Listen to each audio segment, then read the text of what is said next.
ఇప్పటిదాకా నవ్వుకుంటా తిరిగిండు, పోయేటప్పుడు కూడా నవ్వుకుంటా సాగనంపిండు.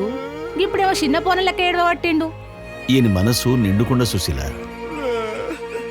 చిన్న పిల్లోనికి ఈయనకి ఏం తేడా ఉండదు. ఊరుకోరలొచ్చి ఒక వారం తరువాత మీరిద్దరూ హైదరాబాద్కి వెళ్ళి సహస్రంతో కొన్ని దినాలు వద్దుర్లే, సరేనా?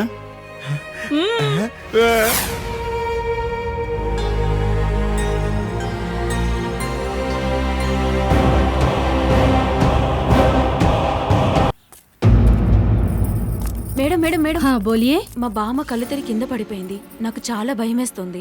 కాస్త హెల్ప్ చేస్తారా? कहाँ है? అదిగో అక్కడ. ठीक है चलिए। क्या हुआ आज इतना लेट है?